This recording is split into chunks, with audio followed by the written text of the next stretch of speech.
Hello students, how are you? I hope that all of you will be very fine, and now I am going to deliver you the video education of mathematics NCERT Math CBSE Board class 9 chapter 6 lines and angles.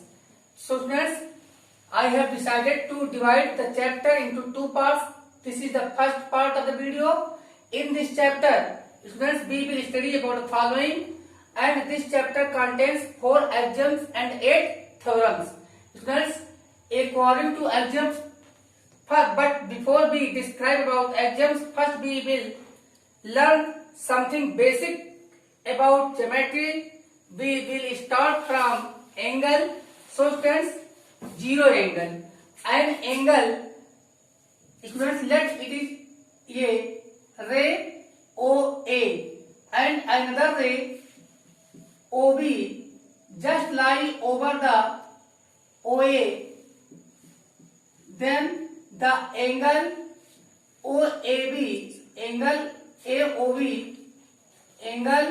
AOB equal 0 degree. So students, an angle of 0 degree is called zero angle. Number 2, acute angle. Students, an angle greater than 0 degree, an angle greater than 0 degree but less than 90 degree.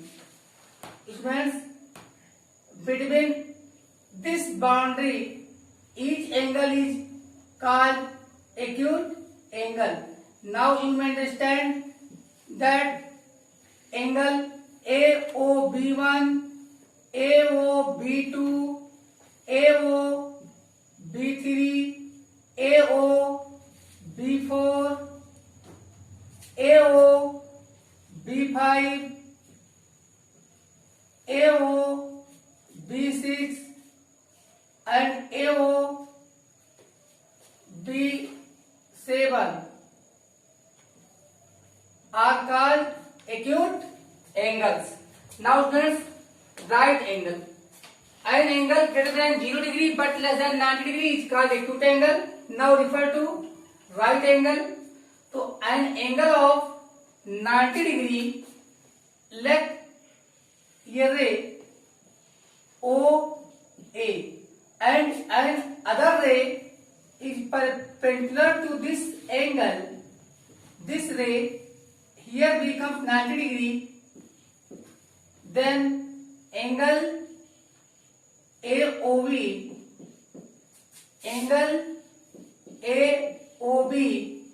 equal 90 degree, and hence angle AOB is called right angle. So students, you may define an angle of 90 degree is called right angle. And now obtuse angle. Students, an angle greater than 90 degree, this means 90 degree से greater हो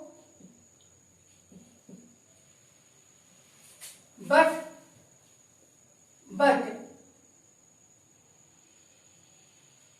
less than 180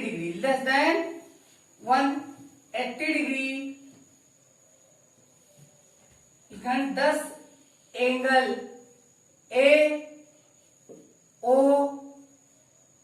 AOB1, AOB2, AOB3, AOB4, AOB5 and AOB6 are called obtuse angles. All these angles are obtuse angle. Angle AOB1, angle AOB2, angle AOB3, angle AOB4, angle AOB5 and angle AOB6 are called obtuse angles. So students, an angle greater than 90 degree but less than 180 degree is called obtuse angle. Straight angle, it means if two opposite rays join from one initial point, then they form straight angle. Let this point be O, and this ray is named OA and OB. Then you will find here 180 degree. Such an angle is called straight angle. Thus you may define an angle of 180 degree is called straight angle. Now students, reflex angle. What is reflex angle? It means an angle greater than 180 but less than 360 degree. Thus angle AOB1, AOB2, AOB3, AOB4, AOB5, AOB6, AOB7 are called reflex angle. Thus you may define an angle greater than 0 degree but less than 360 degree is called reflex angle. Now students, complete angle. An angle means when a minute hand of a clock comes once again on any one number, then it completes a 360 degree round and called complete angle. So students, what is the difference between a complete angle and a zero angle? Just look here to know the difference between 0 degree angle. Students, this is 0 degree angle and this is complete angle. This is complete angle.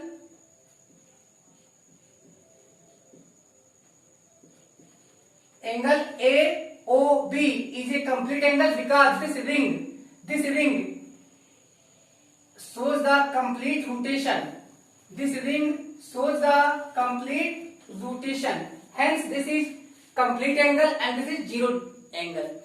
You should understand the difference between this fact that a complete angle is always shown with a circle and a 0 degree is nothing. Okay, understand? Now, I will describe about adjacent angle. Adjacent angles. What is adjacent angle? Two angles are a pair of angles. Two angles are a pair of angles is called adjacent angles if they have a common vertex and a common side. Students, here OC is common for both the angles in angle BOC and angle COA. तो both angle में जो arm OC आप देख रहे हो common है 10.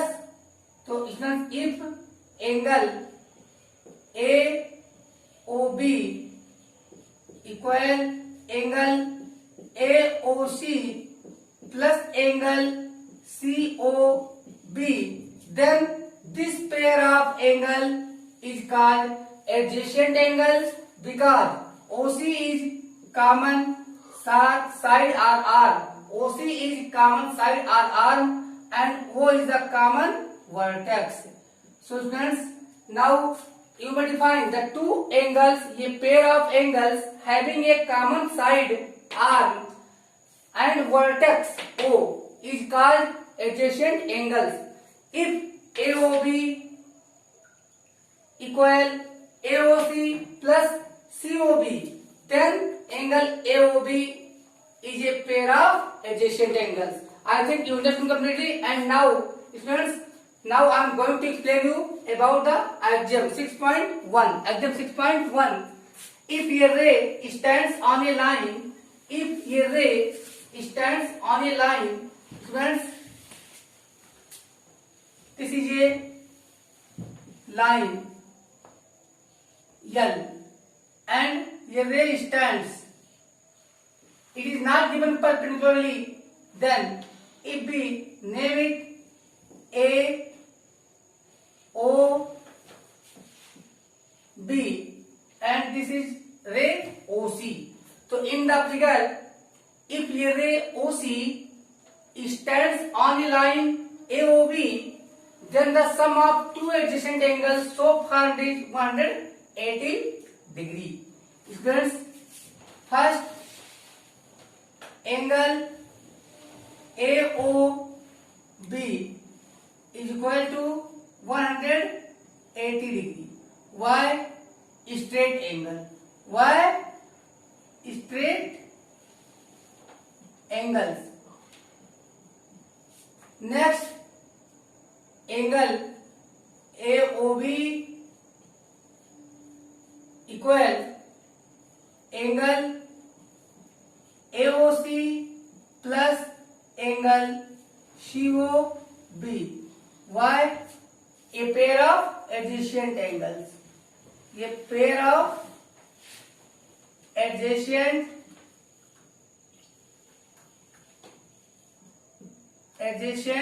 angles,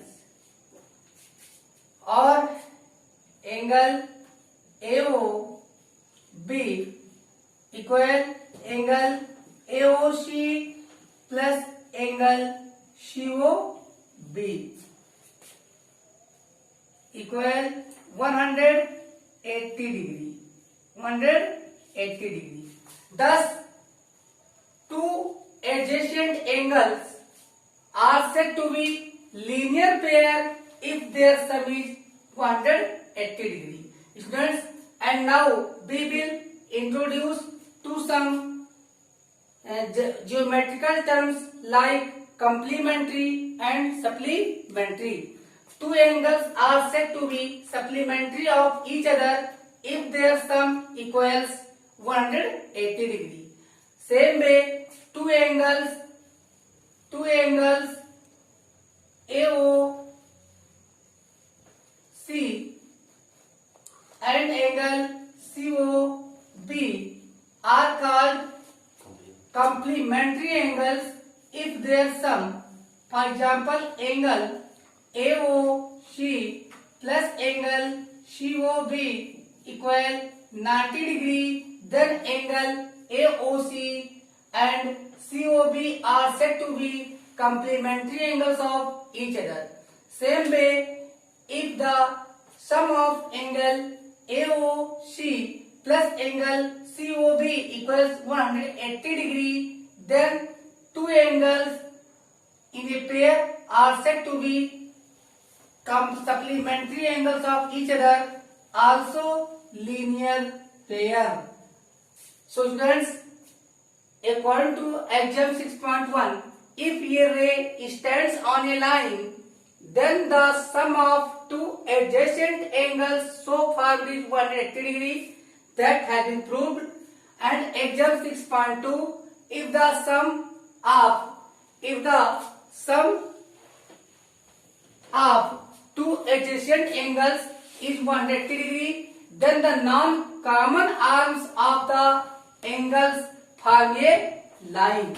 So students, since इसके आगे आप प्रूव कर सकते हो, since angle AOC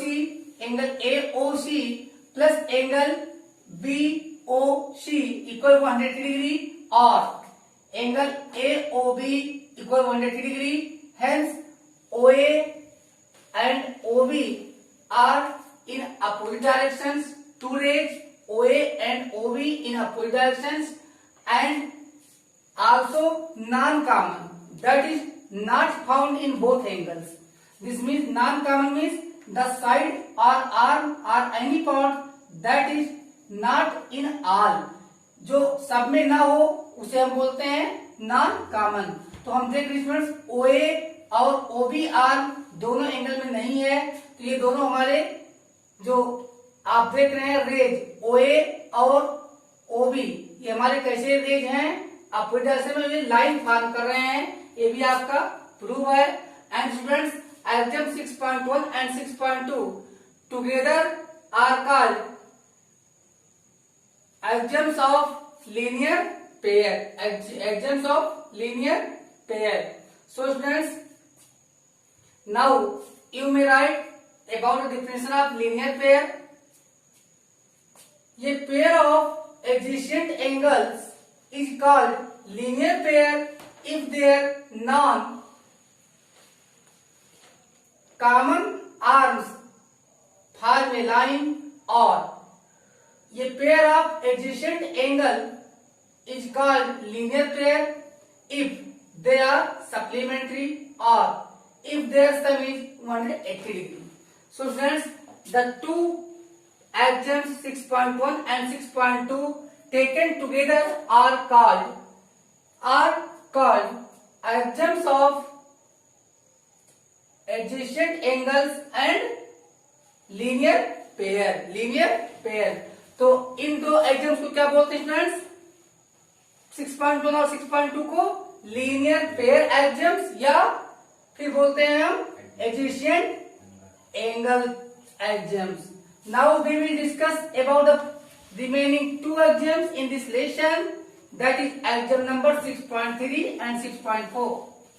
so students, in another video, some basic concepts in geometry I have explained about if two horizontal lines are found in the same plane and a transversal intersect them, then pair of corresponding angles and pair of alternate angles, also pair of conjugative angles at one side of transversal formed, and all of you are well familiar with that concept.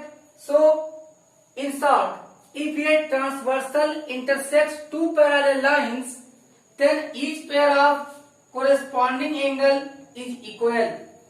Axiom 6.4, if a transversal intersects two lines such that a pair of corresponding angles is equal, the two lines are parallel to each other.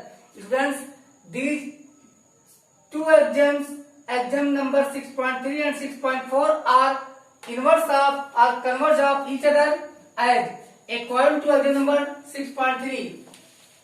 It is clear that two lines L and M are parallel. L and M are parallel. So in the first axiom, L parallel M is given, and then it is said that angle 1, angle 2, angle 3, angle 4, angle 5, angle 6, angle 7, angle 8. Angle 1 equal angle 5. Why? Because L parallel M. Also angle 2 equal angle 6. Also angle 7 equal angle 3 and angle 8 equals angle 4. Why?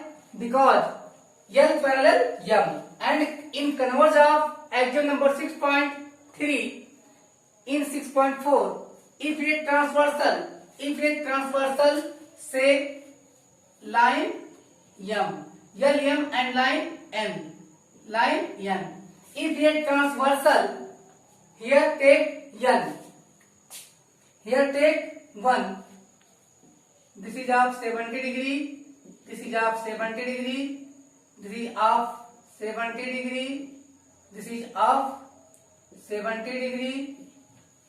So friends, and this is of 110 degree, and this is also 110 degree. So students, just see about the figure. Angle 1 in equal to axiom number 6.4. If a transversal intersects two lines L and M such that it is not given, such that ये pair of corresponding angle, मतलब इसमें से कोई भी corresponding angle का अगर pair equal है, the two lines are parallel to each other, तो ये लॉगरिथम क्या होंगे? पैरेलल होंगे। तो यहाँ पे हमें स्टूडेंट्स बहुत सारा नहीं लिखना था, केवल कोई एक पेयर हम दिखा देते। वन, अब एंगल 1 हमारा ये है 70 डिग्री का, और एंगल 5 भी 70 डिग्री का है। तो यहाँ पे हम लिख सकते थे each equals 70 degree, hence L parallel M proved. इतना इनफ होगा आगे क्वेश्चन सॉल्व करने के लिए। Same difference, it is not given in exams in your book, आगे नहीं दिया है एग्जाम्स, लेकिन आप इसी प्रकार के एग्जाम्स फाइंड कर सकते हो और उनका कन्वर्ट भी आप यूज करेंगे, जिसे थ्योरम के रूप में दिया जा रहा है। अभी आप एंगल में पढ़ेंगे, इसके बाद कौन सा एंगल पढ़ेंगे आप, अभी बात की है, मैंने लीनियर पेयर क्लियर कर दिया, लेकिन अभी आप पढ़ेंगे vertically opposite angle. Vertically opposite angle वह एंगल होता है जिसका कोई भी आर्म कॉमन नहीं होता, लेकिन वर्टेक्स कॉमन होता है। तो आप जानते हैं वर्टिकली अपोजिट एंगल्स इक्वल होते हैं, लेकिन हम इसे थ्योरम के माध्यम से यहाँ प्रूव करेंगे और अपने थ्योरम में हम एग्जाम्स का यूज करेंगे। तो कुछ एग्जाम्स मैं आपको और बता दे रहा हूँ, इसमें 3 और 4 एक दूसरे के कन्वर्ज हैं, इनको हम टुगेदर एग्जाम 6.3 और 6.4 को बोलते हैं exams of corresponding angles, exams of corresponding angles. और फिर स्टूडेंट्स इसके बाद में हम अल्टरनेट एंगल भी दिखाएंगे, सेम यही दिखाएंगे। इफ ये transversal intersect two parallel lines, then each pair of no matter, चाहे इंटीरियर होगा चाहे एक्सटीरियर, ये नहीं लिखा रहेगा, लेकिन इफ ये transversal intersect two parallel lines, then each pair of alternate angles, each pair of corresponding angle is equal. Corresponding, यहाँ एंगल लिखना मैं भूल गया, एंगल लिख दे रहा हूं, corresponding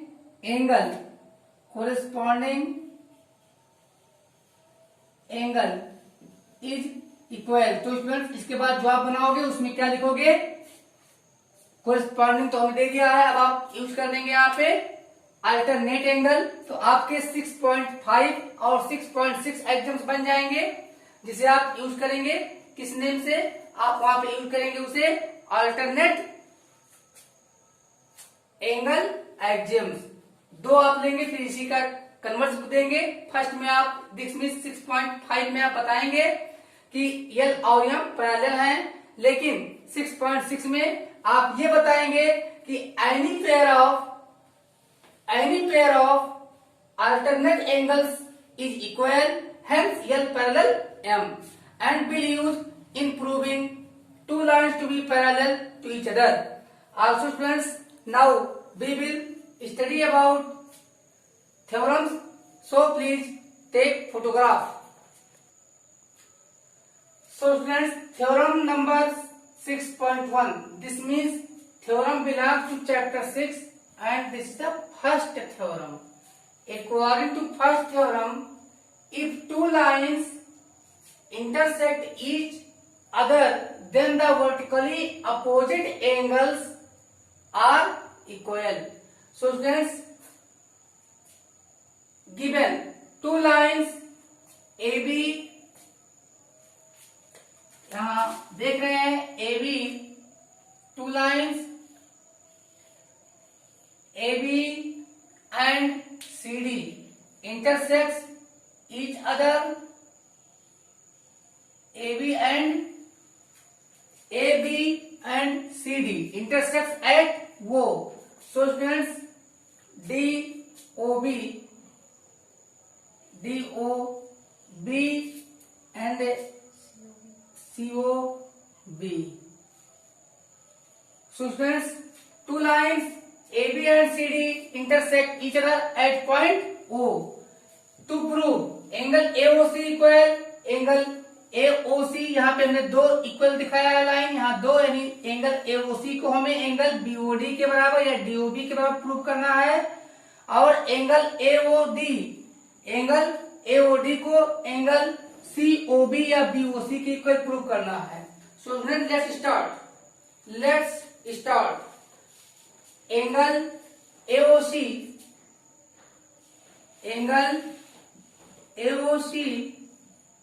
plus angle COB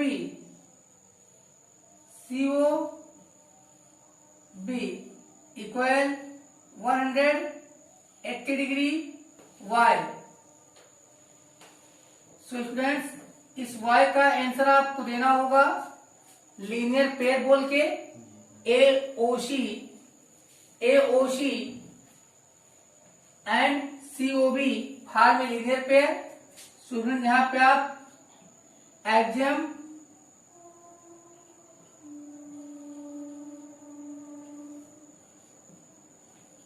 linear pair लिखेंगे आप यहाँ पे, और फिर आप लेंगे आप एंगल BOD या एंगल DOB,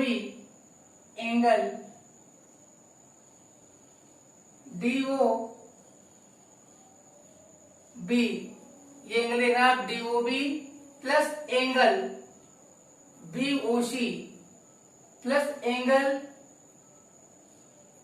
COB या BOC, बोथ आर सेम, दोनों एंगल सेम है क्योंकि बीच का लेटर जो है वो सेम है। एक साइड हमारा OC है, यहाँ OC बाद में है, लेकिन एंगल उसी की बात हो रही है। Also equals 180 degree, reason linear pair.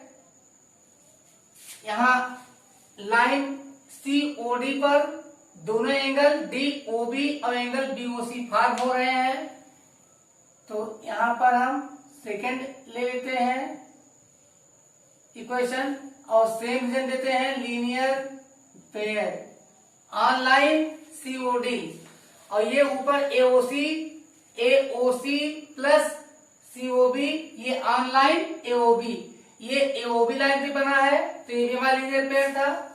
By subtracting this means equation first minus equation second करते हैं, तो यहाँ पे हमें मिलता है, ये कैंसिल हो जाएगा, COB माइनस BOC कैंसिल हो जाएगा, इधर हमारे 180 माइनस 180 ये भी कैंसिल हो जाएगा, 0 आ जाएगा, और यहाँ पे students angle AOC minus angle DOB आ जाएगा। इस प्रकार से जो हम एंगल DOB को राइट हैंड साइड में ट्रांसफर करेंगे तो हमें रिक्वायर्ड प्रूव हो जाएगा, यानी angle AOC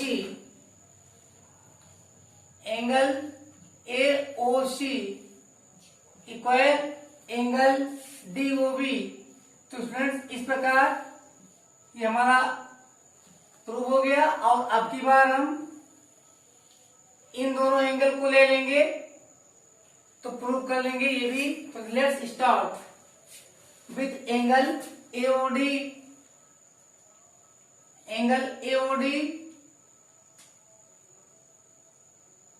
again angle AOD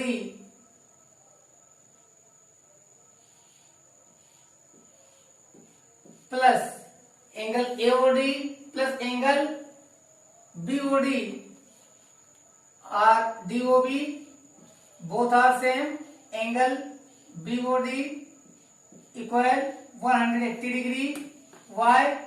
इस y का आंसर स्टूडेंट्स आपको ब्रैकेट में लिखना पड़ता है, जिससे हमें पूछना ना पड़े कि ऐसा आपने क्यों किया।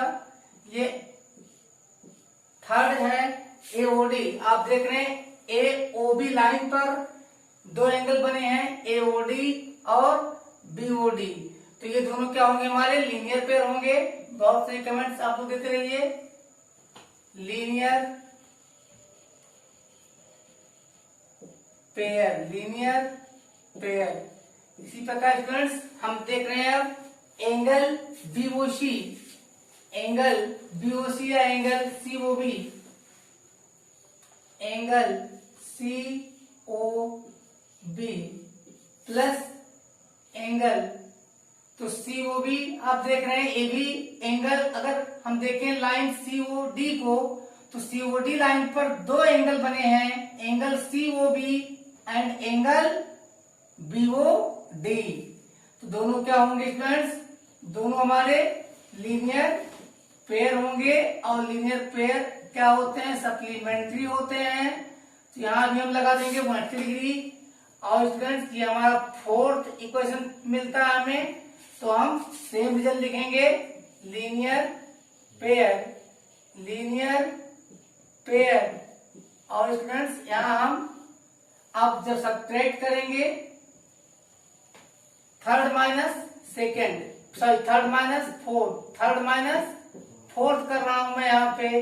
इसमें इक्वेशन थर्ड में से इक्वेशन फोर्थ को सब्ट्रैक्ट कर रहा हूं, तो साइन चेंज होता है। आपने कॉलम मेथड से अलजेब्रा में सब्ट्रैक्शन एडिशन किया होगा, तो सब्ट्रैक्शन में साइन चेंज हो जाता है। ये प्लस है, हम माइनस हो जाएगा, ये यहाँ पे प्लस है माइनस हो जाएगा, तो ये कट जाएगा, जीरो हो जाएगा, यहाँ भी जीरो हो जाएगा। और यहाँ इक्वल के बाद हमारे पास भी जीरो मिल गया है। और यहाँ पे स्टूडेंट्स क्या आएगा, angle A O D minus angle C O B equal zero. और अब यहाँ पे हमें जो रिक्वायर्ड हमें प्रूव करना था वो प्रूव हो चुका है। Angle A O D, A O D जो सेकंड प्रूव करना था, angle A O D, A O D equal angle COB, angle CO B.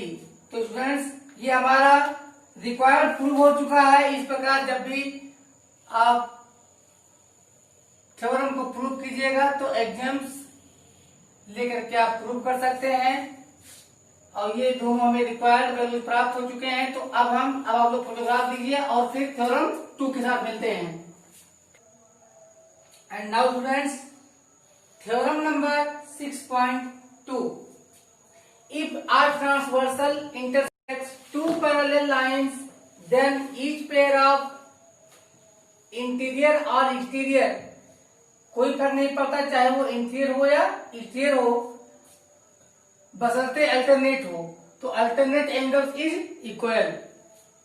This means students, let EF is a transversal intersects two parallel lines AB and CD. Here AB parallel CD and EF is a transversal.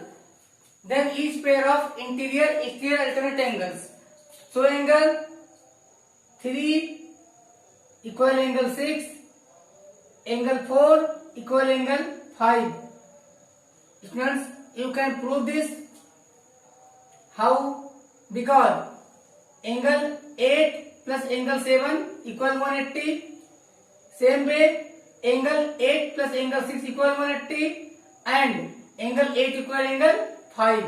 So students, angle 6 equal angle 3 and angle same way angle 4 equal angle 5 can be verified and you can prove this theorem by yourself. आप अपने आप prove कर सकते हो कि अगर कोई transversal, कोई नाम आप भी दे सकते हो। यहाँ पे हमने EF नाम दिया है। Two parallel lines, here I have given name AB and CD. यहाँ AB और CD पैरेलल लाइन्स है, उनको एक ट्रांसवर्सल EF 2 पॉइंट्स O और पॉइंट P पर इंटरसेक्ट करती है। तो चाहे वो इंटीरियर अल्टरनेट हो 3 और 6, 4 और 5, दो पेयर इंटीरियर अल्टरनेट होता है और दो पेयर एक्सटीरियर अल्टरनेट होता है, तो ये हमेशा इक्वल होंगे। कब? अगर दो पैरेलल लाइन को कोई ट्रांसवर्सल काटेगी तो उनसे बनने वाले interior alternate angles and exterior alternate angles are always equal to each other. So students, अब हम इसका कन्वर्ज भी कहते हैं। थ्योरम नंबर 6.3, इफ ये ट्रांसवर्सल, अगर कोई ट्रांसवर्सल यहाँ EF कह सकते हो, दो लाइन को जो AB और CD आप देख रहे हैं को 2 पॉइंट्स P और O पर इंटरसेक्ट करती है और उनमें से कोई भी पेयर ऑफ अल्टरनेट एंगल्स, चाहे वो इंटीरियर का हो या एक्सटीरियर का हो, आप जानते हैं दो पेयर इंटीरियर होता है, यहाँ एंगल 3 और एंगल 6 का पेयर है, एंगल 4 और एंगल 5 का पेयर है, ये दोनों इंटीरियर अल्टरनेट एंगल्स हैं। और इसी प्रकार एंगल 1 और एंगल 7 ये हमारा एक्सटीरियर अल्टरनेट है। तो स्टूडेंट्स, इसी प्रकार एंगल 2 और एंगल 8 भी एक्सटीरियर अल्टरनेट है। तो ये एंगल्स का पेयर आपस में इक्वल होता है, यानी angle 1 equal angle 7 and angle 2 equal angle 8, exterior alternate angle. तो अगर इनमें से कोई भी रिश्ता दिया है, चाहे वो दिया है एंगल 3 इक्वल एंगल 6, या फिर दिया है एंगल 4 इक्वल एंगल 5, या फिर दिया है एंगल 1 इक्वल एंगल 7, या फिर दिया है एंगल 2 इक्वल एंगल 8, तो स्टूडेंट्स क्या होगा, फिर जिन टू लाइंस को हमारा ट्रांसवर्सल EF इंटरसेक्ट करता है वह दोनों लाइन पैरेलल होंगे। यह इसका कन्वर्ज है, यानी 6.2 का कन्वर्ज थ्योरम नंबर 6.3 है। If a transversal intersects two lines such that a pair of interior alternate angles is equal, then the two lines are parallel. So students, you can prove it by using previous axioms and theorems used by me and also in your examples, also in NCERT book. Now refer to theorem number 6.4. So students, I have taken two theorems together.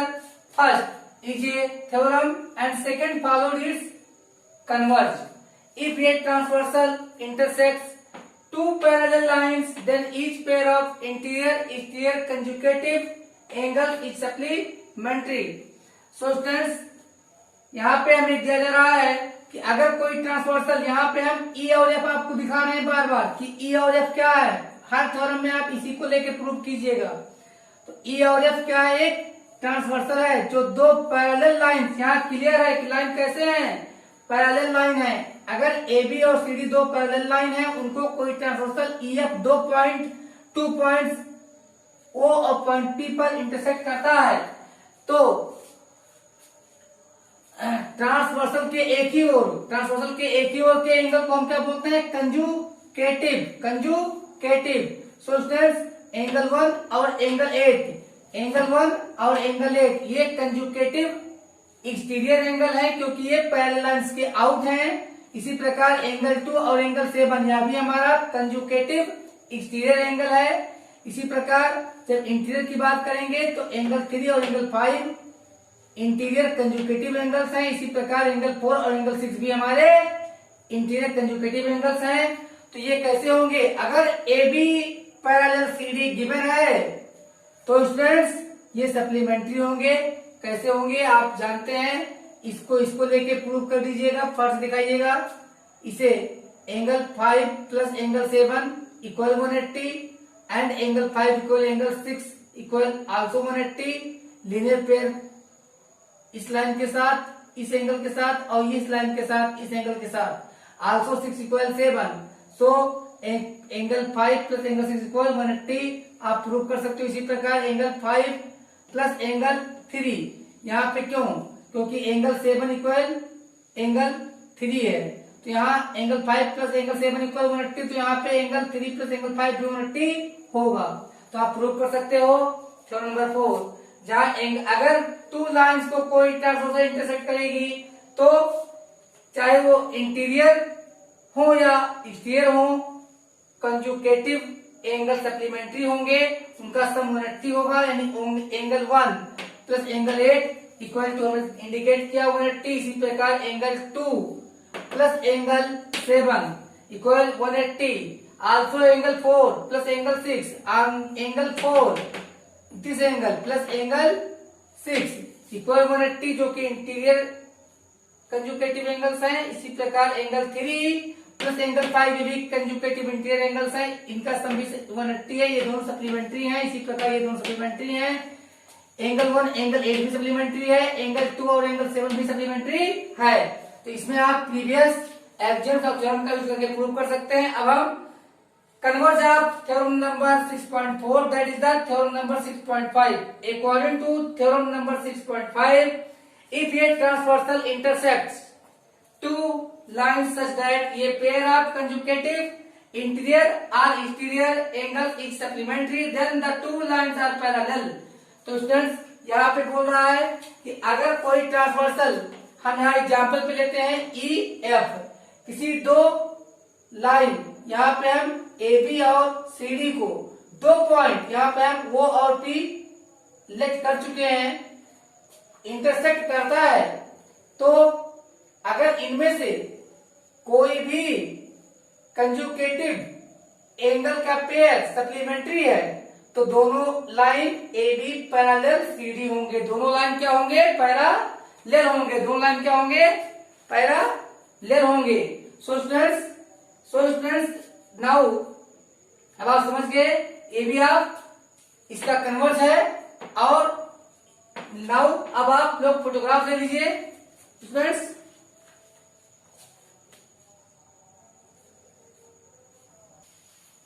And now students, theorem number 6.6, lines which are parallel to the same line are parallel to each other. So friends,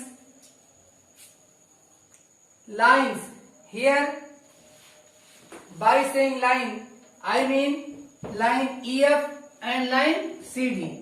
The both lines EF and CD are parallel or not, it is not given. ये नहीं दिया है कि EF parallel CD, ये नहीं दिया है, लेकिन ये दिया है कि ये दोनों लाइन EF और CD एक ही लाइन AB के पैरेलल है, यानी AB पैरेलल CD भी है और AB पैरेलल EF भी है। तो अब हमें स्टेटमेंट क्या कह रहा है? Are parallel to each other, यानी अगर दो लाइन एक ही लाइन के पैरेलल हो तो दोनों लाइन भी आपस में पैरेलल होंगे। यानी हमें इसके लिए गिवन हमें दिया गया है कि A B parallel C D, यानी कोई लाइन सी डी है जो ए बी के पैरेलल है, तथा एक लाइन और है ई एफ, वो भी ए बी के पैरेलल है। तो A B parallel C D and A B parallel E F. इसमें हमें प्रूव क्या करना है? हमें प्रूव करना है कि C D parallel E F, यानी अगर दो लाइन किसी एक ही लाइन के पैरेलल हो तो दोनों लाइन भी पैरेलल होते हैं। इन दोनों प्रूव करना है। We have to prove CD parallel EF। Students we need some construction, हमें कुछ कंस्ट्रक्शन की जरूरत पड़ेगी। यहाँ पे हमने कंस्ट्रक्ट किया है, कंस्ट्रक्शन डाल दीजिएगा heading dry a transversal.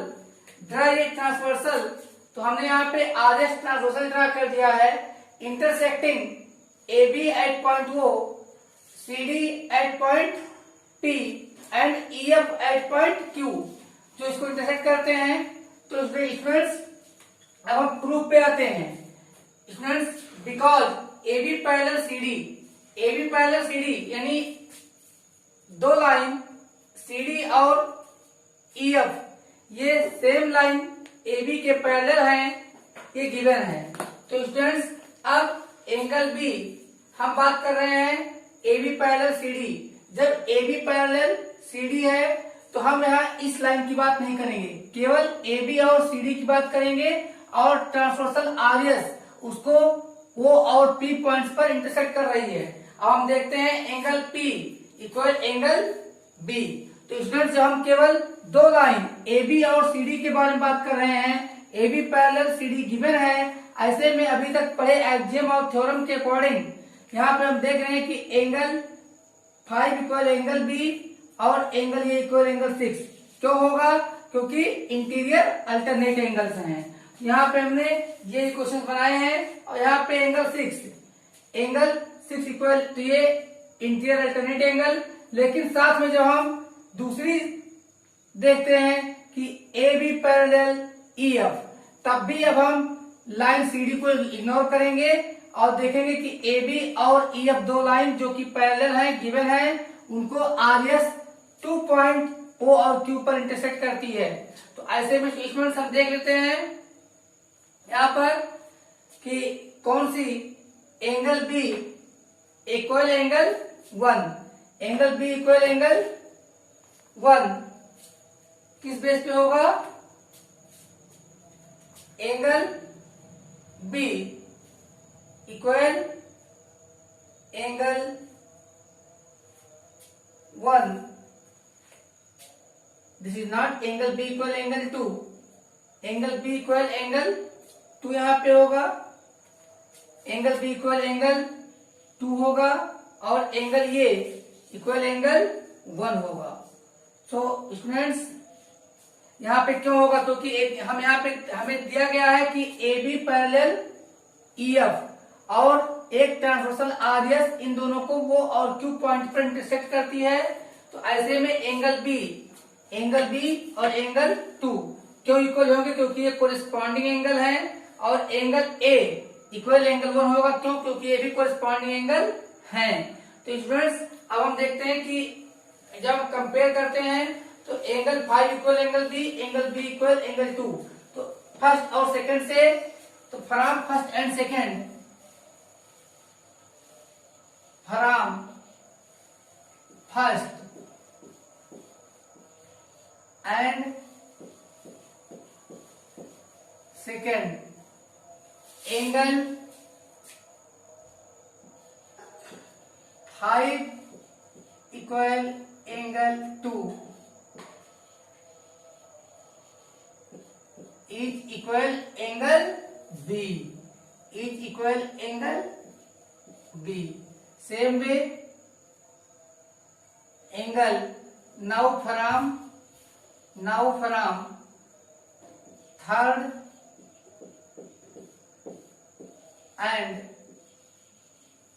Fourth, third और फोर्थ से हम देख लेते हैं angle 6 equal angle 1, angle 6 equal angle 1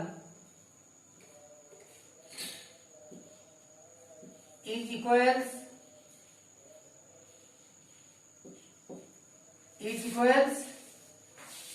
ये। सो स्टूडेंट्स फ्रॉम, अब हम क्या करेंगे, अब हम ए बी को इग्नोर कर देते हैं और हम देखते हैं केवल 2 लाइंस सी डी और ई एफ जिसे कोई transversal R S 2 points P और क्यू पर इंटरसेक्ट करती है। स्टूडेंट्स आपको अब ए बी सी और डी देखने की जरूरत नहीं है, न ये पॉइंट आप देखेंगे न ही लाइन ए बी देखेंगे, केवल 2 लाइंस देख रहे हैं आप सी डी और ई एफ जिसे transversal R S 2 points P और क्यू पर इंटरसेक्ट करती है। अब जरा केयर कीजिए इन एंगल्स के बारे में, एंगल 5 इक्वल एंगल 2, तो ये इक्वल है, तो इज इक्वल, तो ये इक्वल है, कौन से एंगल यहाँ पे ये बन रहे हैं, ये हमारे बन रहे हैं इंटीरियर अल्टरनेट एंगल। और फिर 6 इक्वल 1, ये भी interior alternate angle. Hence students, hence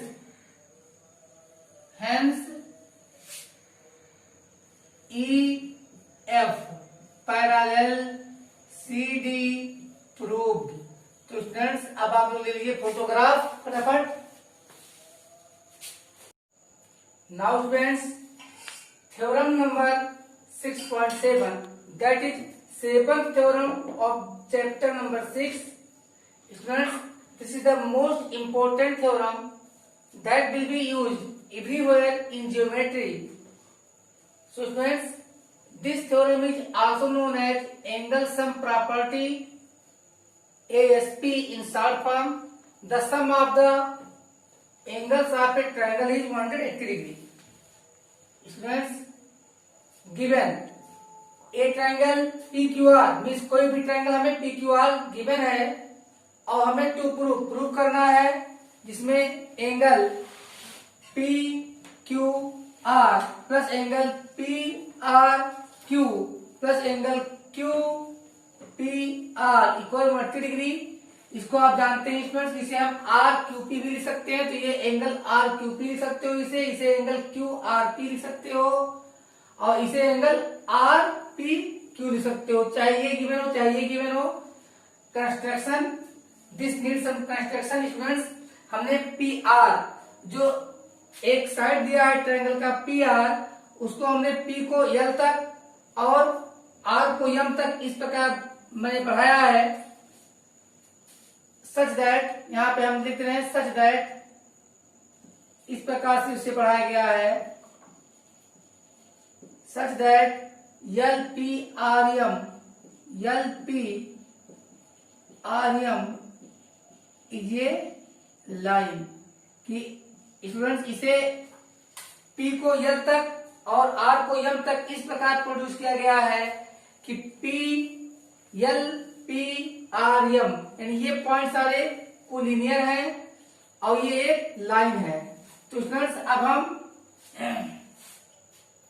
point Q से पास होता हुआ एक पैरेलल लाइन एक्स वाई जो पी आर के पैरेलल होगा, तो जब पी आर के पैरेलल होगा तो एल एम के भी पैरेलल होगा।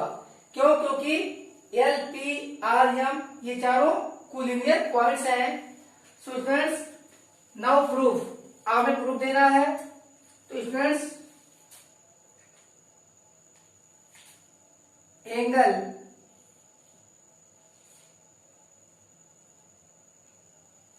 स्टूडेंट्स हम first angle 1 equal angle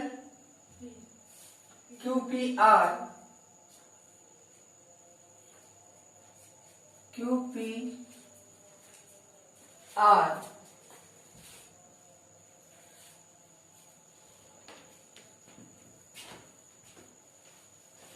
also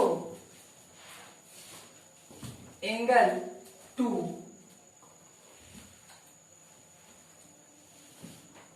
equal angle PRQ, angle PRQ।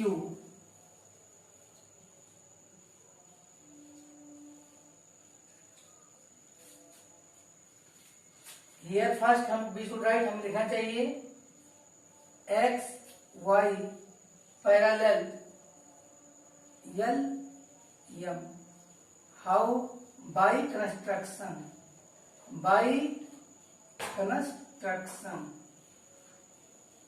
Right कीजिएगा ये, इससे ये थ्योरम कभी ना भूले, बहुत ही मोस्ट इंपोर्टेंट थ्योरम है। X Y parallel L M है। अब यहाँ कंस्ट्रक्शन से है तो angle 1 equal angle Q P R और angle 2 equal angle P R Q. क्यों? हम देख रहे हैं ये इंटीरियर अल्टरनेट एंगल्स, तो इसमें दोनों के लिए लिख लीजिएगा इंटीरियर अल्टरनेट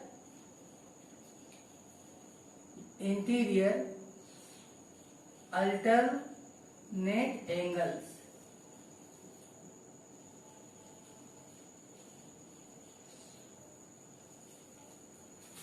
यहाँ पे केवल अल्टरनेट का ही नहीं है, आप कोरेस्पॉन्डिंग भी ले सकते थे, कोई दिक्कत नहीं थी। आप यहाँ कुछ भी लेके प्रूव कर सकते हो। आपके पास ए लॉट ऑफ एग्जाम्स और थ्योरम्स हो चुके हैं।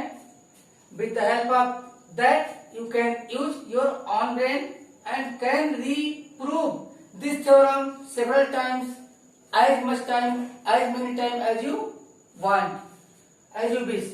So students, angle 1 equal angle QPR and angle 2 equal angle PRQ, interior alternate angles। इसे हम इक्वेशन सेकंड दे देना, इक्वेशन सेकंड नाम दे दे रहे हैं। And now students, now angle 1 plus angle PQY plus angle PQY equal 180 degree. Reason बताइए।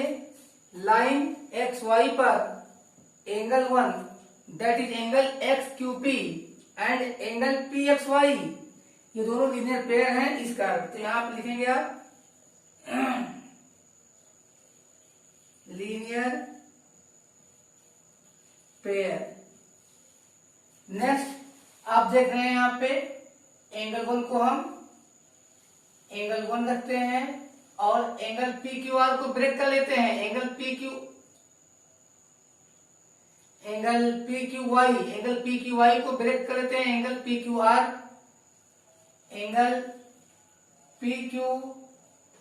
Are plus angle P Q R plus angle R Q Y plus angle R Q Y equal 180 degree.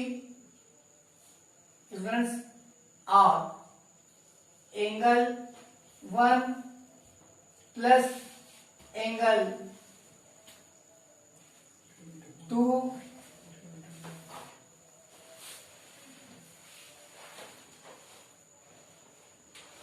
Equal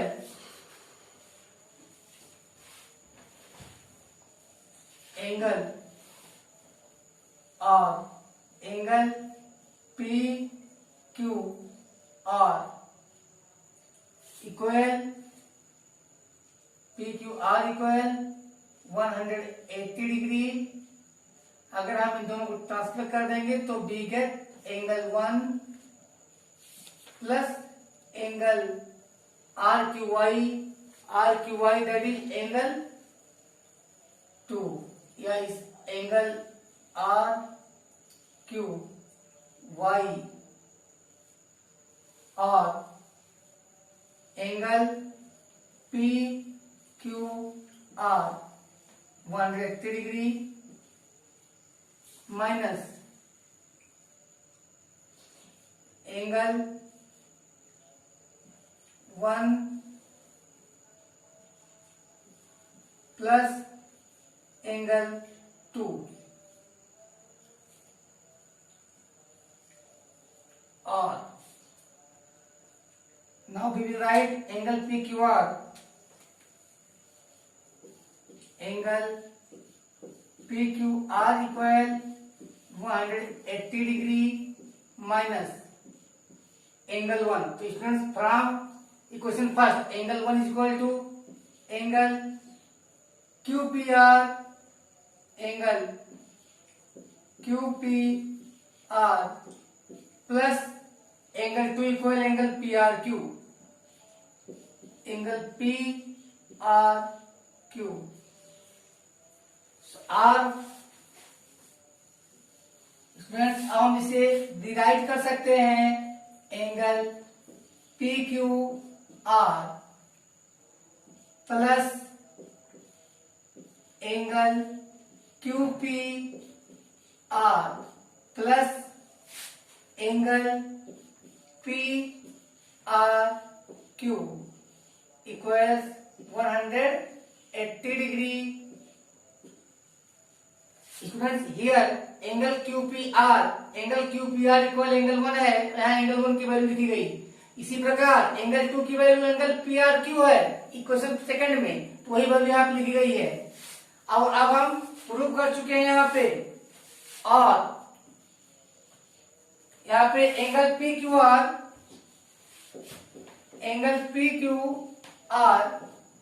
plus angle QPR plus angle QPR plus angle PRQ equal 180 degree. So students, now right proved. यहाँ पे आप proved right करेंगे और अब screenshot लीजिए। And once again students, theorem number 6.8, that is the last theorem of this chapter according to NCERT book. This theorem states that if a side PR of a triangle PQR is produced to us, students यहाँ पे हमने जो bracket में use किए हैं ये आपको explain करने के लिए कि अगर किसी if a side of a triangle is produced to yes triangle is PQR and side PQ side PR side PR is produced to S, then the exterior angle so formed angle QRS or angle SRQ so formed is equal to the sum of two interior opposite angles, यानी angle RPQ या angle QPR plus angle PQR। तो students हमें कह रहा है theorem कि अगर किसी ट्रायंगल, यहां पे हमने ट्रायंगल ले लिया PQR, अगर इसका कोई एक साइड प्रोड्यूस कर दिया जाए तो हमने साइड PR को प्रोड्यूस कर दिया यस तक, तो यहां पर एक्सटीरियर एंगल बन गया QRS। ये एंगल इन दोनों एंगल के सम के बराबर होता है, इक्वल होता है, ये हमें प्रूव करना है। So students we are given ये triangle PQR such that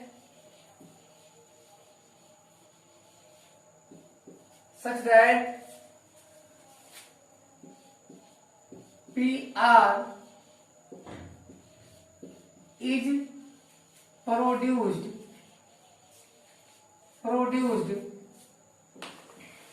to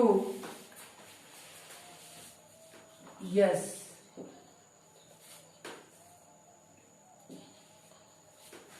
So students, now we have tried proof.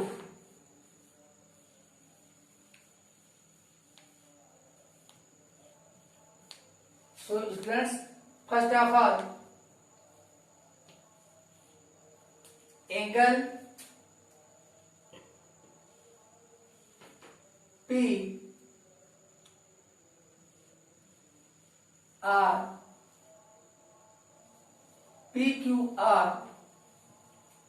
angle PQR plus angle QPR plus angle QPR plus angle PRQ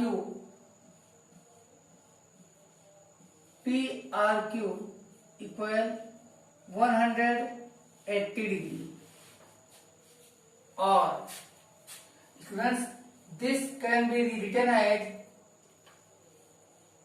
angle PQR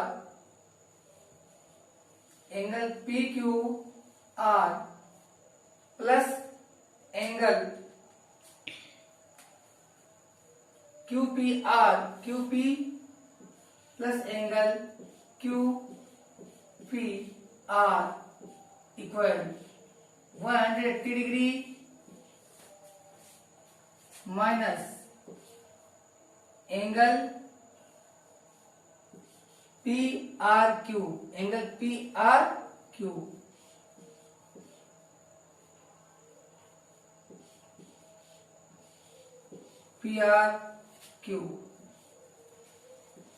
equation first. और students यहाँ पे angle PQR plus angle QPR plus angle PRQ equal 180 degree क्यों? अभी आपने prove किया है angle sum property of a triangle. So students question number first, also angle QRS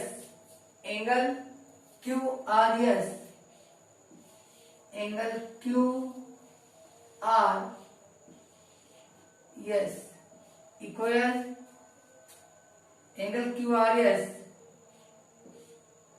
plus angle PRQ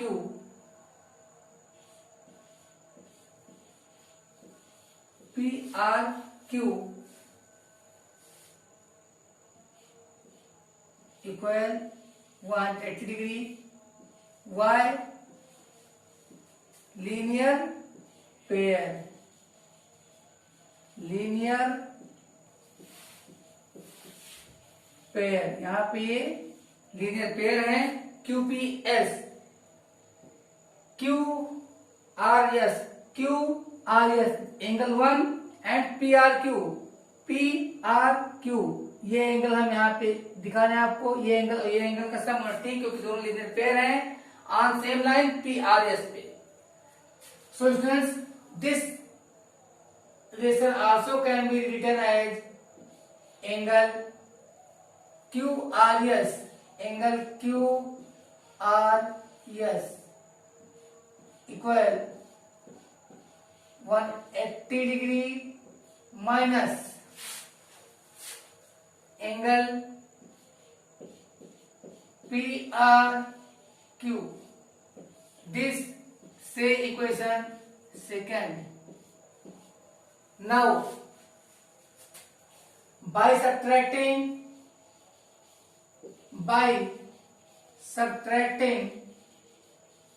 equation second, by subtracting equation second from first,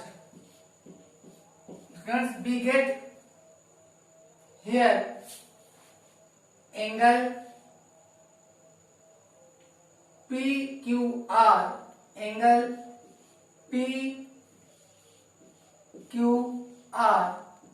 plus angle QPR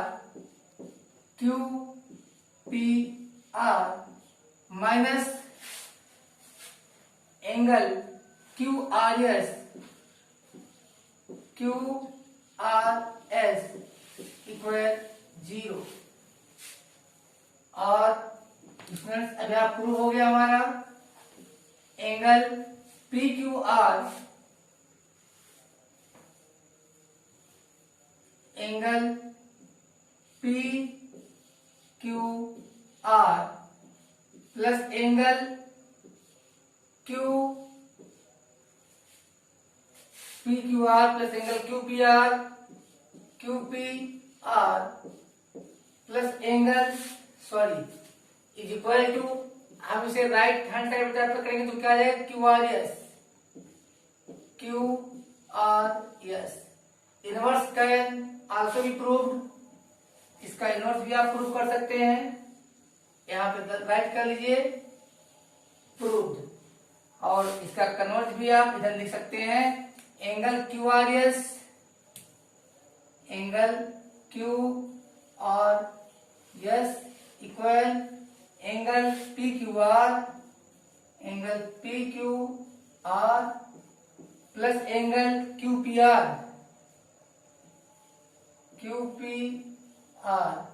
so students ये भी proof, यहाँ proof लिख लीजिए।